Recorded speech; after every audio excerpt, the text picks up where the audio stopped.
What is the scariest, creepiest theory you know about? 1. We've all pretty much heard of Uncanny Valley. The creeped out anxious feeling when you look at something that's humanoid but there's something clearly wrong with it. Like the wax figures at Madame Tussauds or that AI robot Sophia.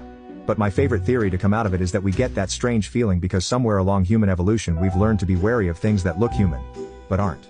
2. The theory that the last moments of consciousness before death can feel like a literal eternity, and where your mind can create entire realities from blissful to horrifying. So in a way the threat of enduring a hellscape of eternal suffering is very real no matter what you believe. 3.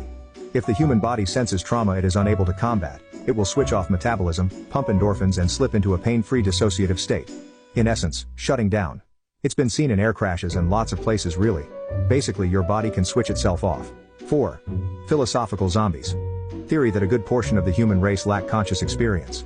If you've ever dissociated or done something and don't recall, driven home but have no recollection, your brain acting on autopilot. That's what they are like. They do everything required to be human. They ape emotions, go through life. They just lack sentience. 5. That you might be aware of everything happening to you during surgery. The anesthesia keeps you from moving and causes you to forget. 6. We could be a brain in someone's basement. Just imagining our whole life and everyone we meet. 7. The first man in space, some Russian cosmonaut whose name I can't remember, was not the true first. The actual first was a cosmonaut whose mission was unsuccessful and he either died in orbit or on re-entry. Once it became apparent that he was doomed, the Russian authorities cut off communications, leaving him to die in isolation, and covered up the existence of the mission. 8. Our world is our perception of our surroundings in our three-dimensional life.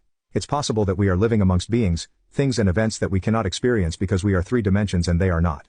9. During the Challenger accident from 1986, whenever the shuttle exploded, the ground crews had the astronauts' EKGs and vital scans. After the explosion, the astronauts were still alive. Theory has it that they were cognizant the entire time until they crashed in the ocean. 10. That my mother-in-law keeps accidentally leaving things at my house because she is slowly moving in.